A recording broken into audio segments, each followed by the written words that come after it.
Bueno, creo que hay un mito universal, o sea, casi una exigencia social, de que los niños pequeños, cuando están en medio de una rabieta monumental, tienen que aprender a calmarse solos. Uf, totalmente.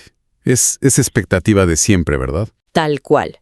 Uno ve a un niño llorando a gritos en el piso del supermercado y la gente espera que, de alguna manera mágica, el niño acceda a una reserva de lógica y se detenga. Como si tuvieran un botón de apagado. Exacto. Pero la realidad, y esto me voló la cabeza, es que pedirle a un niño de 3 años que se regule emocionalmente por su cuenta es biológicamente imposible. Y bueno, hoy vamos a explorar exactamente por qué. Y el por qué, digamos, reside en cómo se construye de verdad la arquitectura emocional humana. Para el análisis profundo de hoy nos sumergimos en un documento fascinante. Es un curso de desarrollo profesional muy detallado. Súper detallado. Sí, diseñado originalmente para educadores, psicólogos y personal de apoyo infantil. Y lo revelador de este material es que desmantela por completo esa idea de que la gestión emocional es solo una conducta que se exige o, peor aún, se castiga. Claro, nos muestra los engranajes neurobiológicos detrás de cada crisis. Exactamente. Nos explica qué pasa en el cerebro durante un berrinche. Y a ver, quiero aclarar algo rápido. Aunque el texto está dirigido a profesionales en un aula, esta información es un atajo absoluto para cualquier persona. O sea, padres, tíos o simplemente adultos conviviendo en sociedad. Cualquier persona que interactúe con seres humanos, básicamente. ¿Sí? Porque la misión de esta sesión no es dar tácticas para controlar a los niños y que se queden calladitos. Se trata de descifrar ese caos emocional y entender cómo nuestra propia calma, la del adulto, es la herramienta más poderosa para moldear su cerebro. Y fíjate que el documento enmarca toda esta responsabilidad apoyándose en la pedagogía crítica de Paulo Freire. Ah, sí, esa parte es interesante. Es muy interesante porque el texto argumenta que validar las emociones de un niño es un acto político y ético. Y bueno, nuestra meta aquí no es respaldar ni criticar ninguna postura política ideológica, pero la premisa neurobiológica con la que justifican esto es increíble. Sí, lo de darle un espacio legítimo a la emoción. Exacto. El material dice que reconocer la emoción altera cómo el cerebro del niño procesa su identidad. Le dice a su sistema nervioso que existe y que su voz interna es válida. Bien, vamos a desglosar esto desde el principio. Porque para entender esa validación, el material hace una distinción clínica súper importante desde la primera página.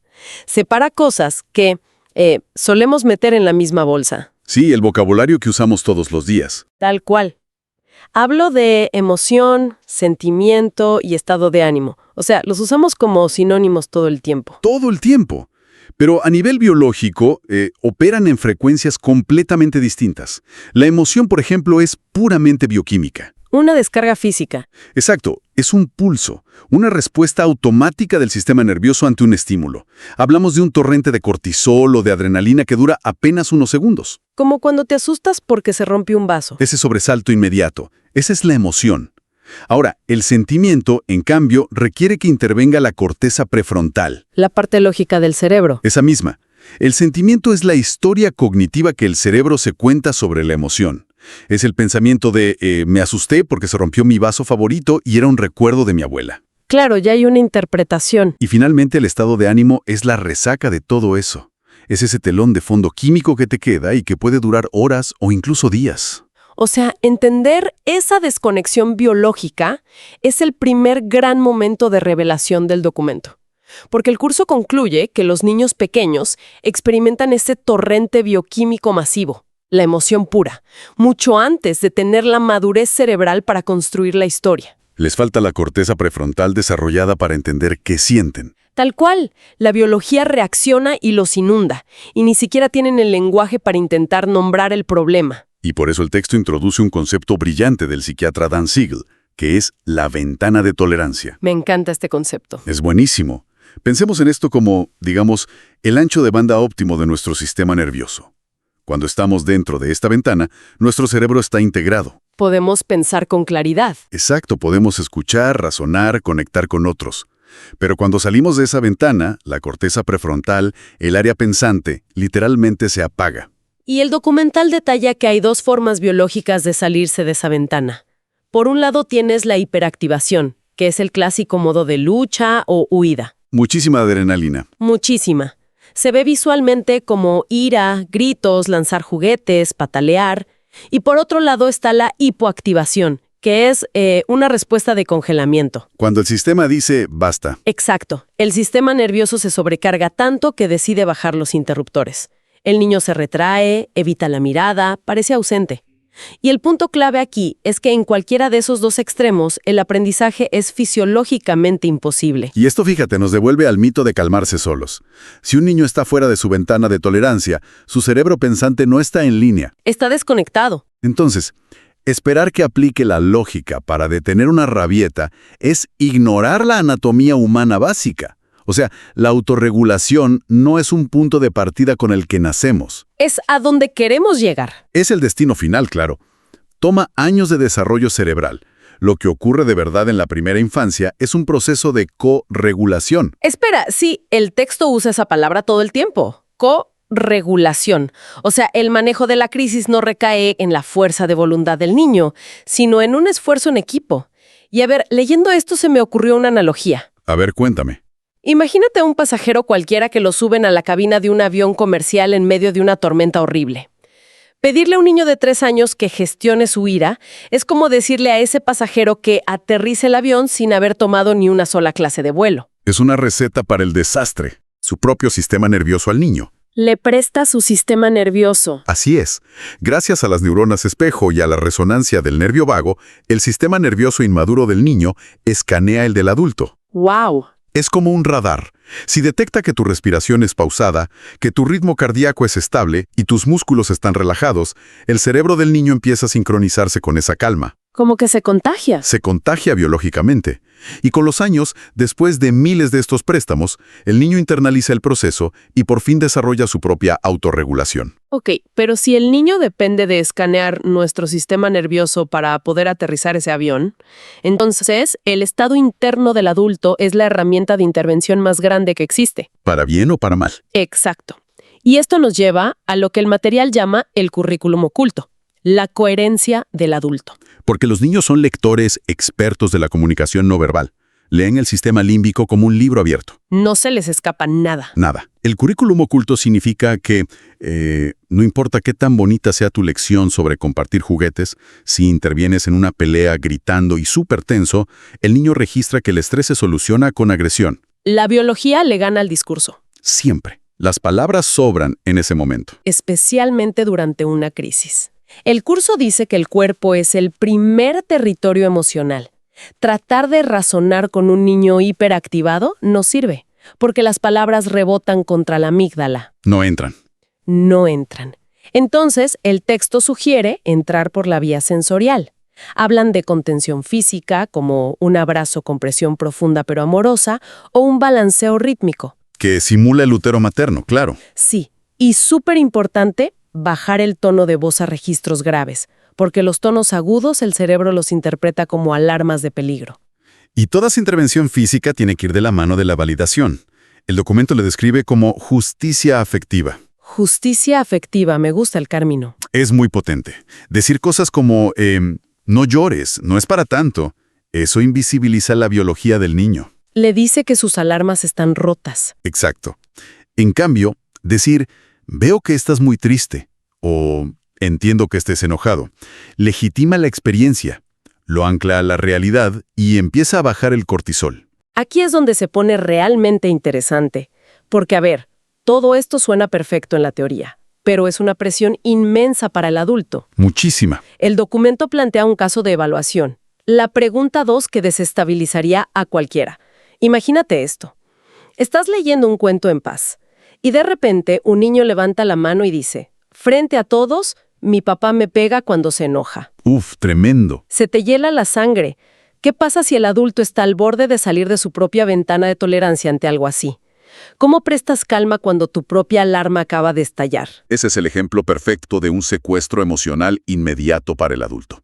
Al escuchar algo así, tu instinto primitivo es el horror. O incluso negar la información por puro reflejo, tipo, ay no, seguro te confundiste. Como un mecanismo de defensa nuestro. Exactamente.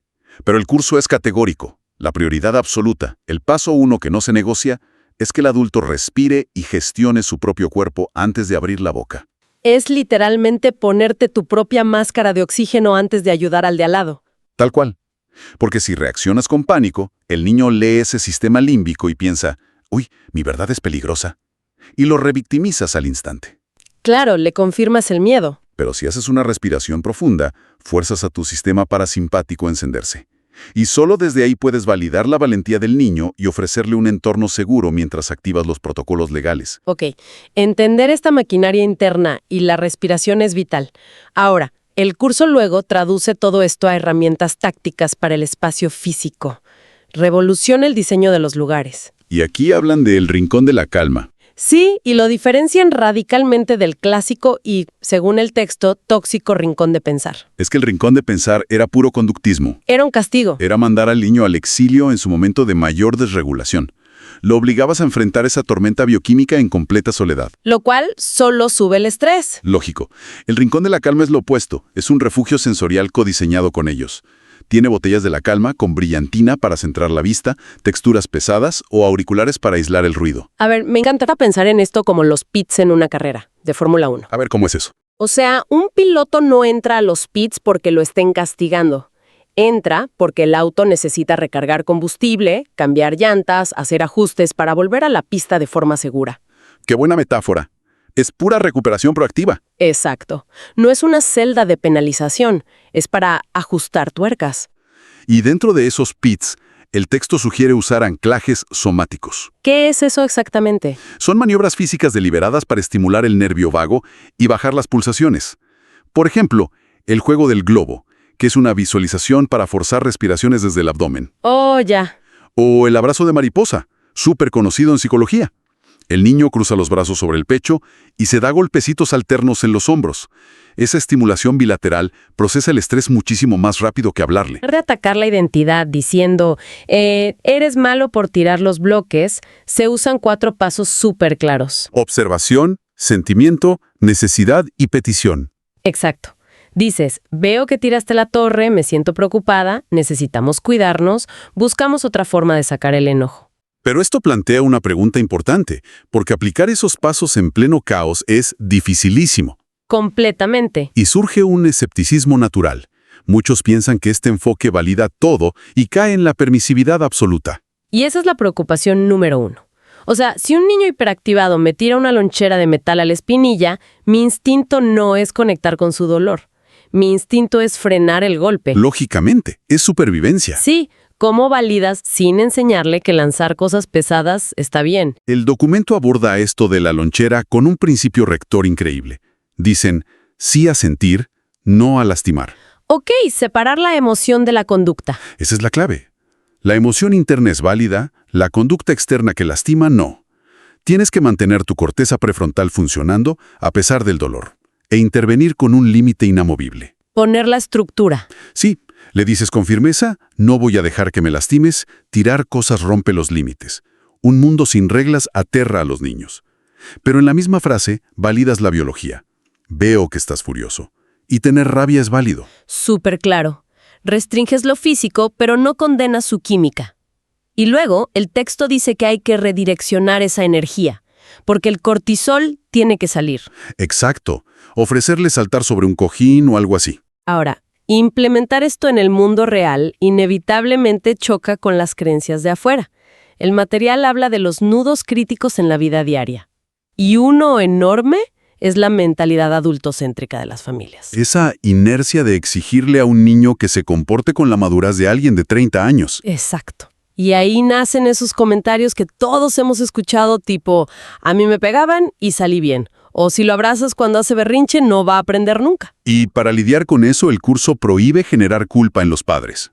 En lugar de pelear, hay que psicoeducar. Explicarles que el abrazo no premia la mala conducta. Es un andamiaje mecánico temporal. Construyes el puente neuronal para el futuro. Así es.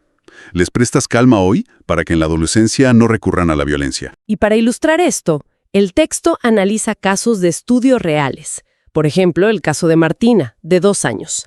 Ella muerde a sus compañeros, y los otros padres exigen mano dura o que la expulsen de la sala. Una reacción adultocéntrica total. Total. Pero el enfoque neurobiológico dice que no al castigo ciego. Hay que mirar esto como un iceberg. Claro. La mordida es solo la punta visible. Exacto.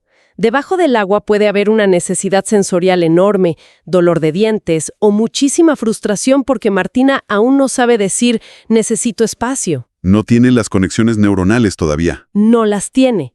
Entonces la estrategia no es exiliarla, es crear un protocolo preventivo. Darle collares mordillos seguros, enseñarle a usar gestos con las manos antes de que la frustración llegue a la boca. Es un trabajo de observación minucioso. Pero hay otro caso en el texto, el de Mateo, que representa el límite extremo del desgaste emocional. El caso de Mateo es durísimo.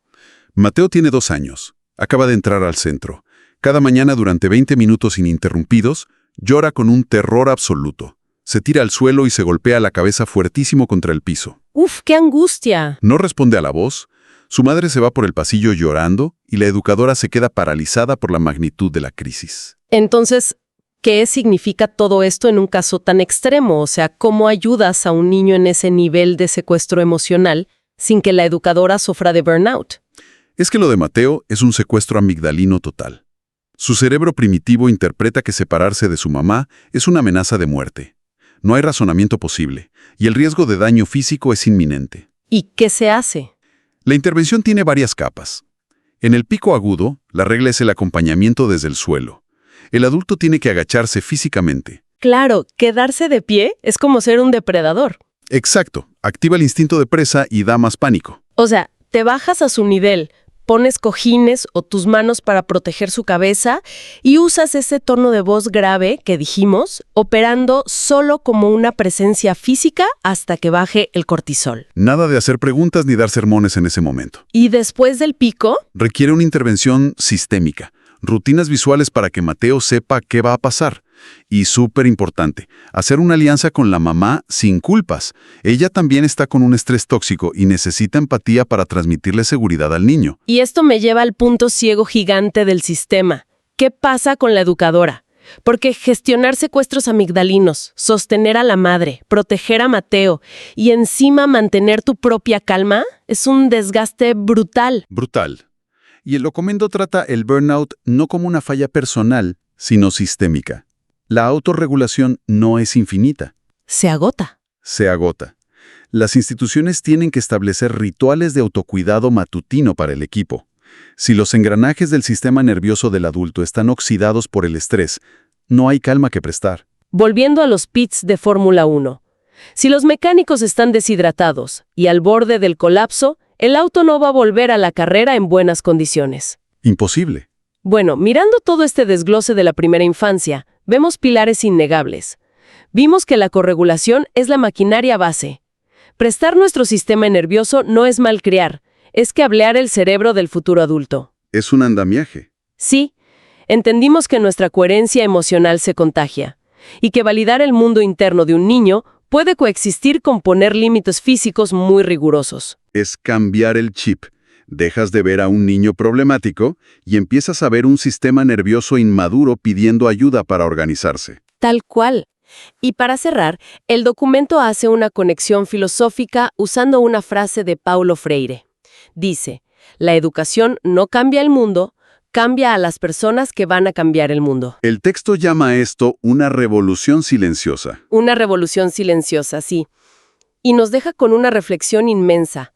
Si sabemos que validar las emociones y corregular en los primeros años es indispensable para crear resiliencia humana, Sí. uno se pregunta cómo se vería el mundo adulto de hoy si este paradigma hubiera sido la norma hace 1 o 2 generaciones.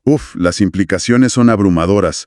Piensa en los conflictos globales crónicos, la política superpolarizada donde nadie escucha. Veramente desregulados. Individuos viviendo fuera de su ventana de tolerancia todos los días. Exacto.